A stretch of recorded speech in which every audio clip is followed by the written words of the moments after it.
தண்ணியில உனக்கு கண்டம் இருக்குமாமே அப்படின்னு நான் சொன்னா நீங்க நம்புவீங்களா?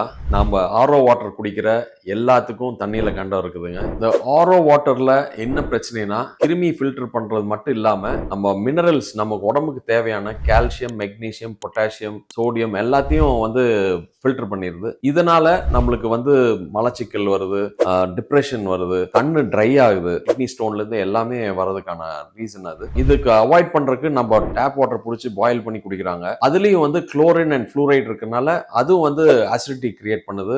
அது pH லெவல் 7 கீழ இருக்குது. ஸோ இதுக்கு என்ன செய்வது? இது ஆல்கலைன் வாட்டர். அதுக்கு ஆல்கலைன் வாட்டர் பிளான்ட் இருக்குது. இல்லைன்னா நம்ம இந்த தண்ணியவே பிடிச்சி நம்ம 3 வகையா அதை ஆல்கலைன் வாட்டரா கிரியேட் பண்ணலாம். ஒன்று இந்த தர்பூசணி, கியூக்கும்பர் அண்ட் பைனாப்பிள், இந்த 3 பழங்கள், துளசி, புதினா, கொத்தமல்லி தழை, 3 தலைகள்லையும் ஏதோ ஒரு ஃப்ரூட்டோட நம்ம மிக்ஸ் பண்ணி நம்ம க்ரஷ் பண்ணி நம்ம தண்ணியில போட்டு ஒரு 2-3 மணி நேரம் கழிச்சு நம்ம குடிச்சோம்னா அது ஆல்கலைன் வாட்டர் ஆகும். இந்த ஆல்கலைன் வாட்டர்னால அது வயிற்றுக்கு ரொம்ப நல்லது, இதமா இருக்கும். அது ஆன்டி ஆக்சிடென்ட் ப்ராப்பர்ட்டிஸ் இருக்குது, ஆன்டி இன்ஃப்ளமேட்டரி ப்ராப்பர்ட்டிஸ் இருக்குது, ஆன்டி ஏஜிங் ப்ராப்பர்ட்டிஸ் இருக்குங்க.